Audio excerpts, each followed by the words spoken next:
Equal-mindedness.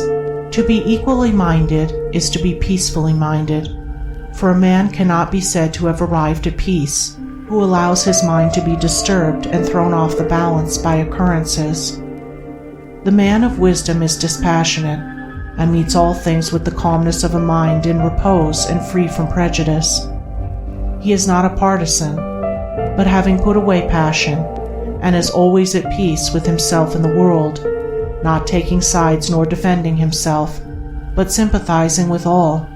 The partisan is so convinced that his own opinion and his own side is right, and that all goes contrary to them is wrong, that he cannot think there is any good in the other opinion and the other side.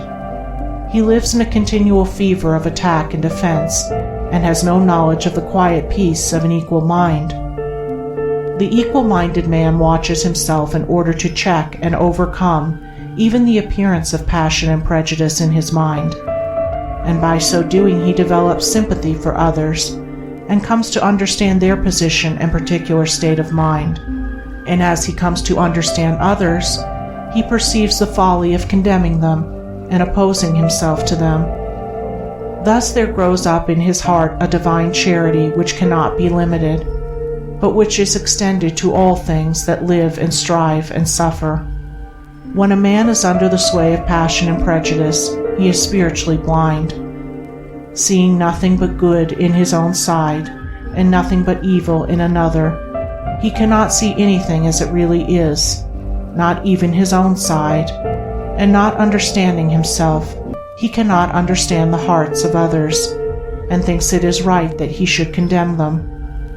Thus there grows up in his heart a dark hatred for those who refuse to see him and who condemn him in return. He becomes separated from his fellow man, and confines himself to a narrow torture chamber of his own making.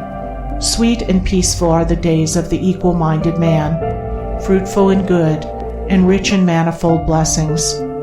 Guided by wisdom, he avoids those pathways which lead down to hatred and sorrow and pain, and takes those which lead up to love and peace and bliss.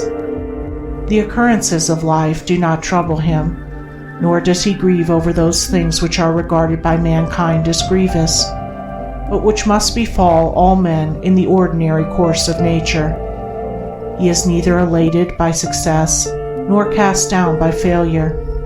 He sees the events of his life arranged in their proper proportions, and can find no room for selfish wishes or vain regrets, for vain anticipations and childish disappointments. And how is this equal-mindedness, this blessed state of mind and life, acquired? Only by overcoming oneself, only by purifying one's own heart, for the purification of the heart leads to unbiased comprehension.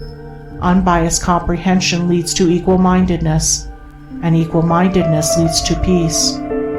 The impure man is swept helplessly away on the waves of passion. The pure man guides himself into the harbor of rest. The fool says, "I have an opinion."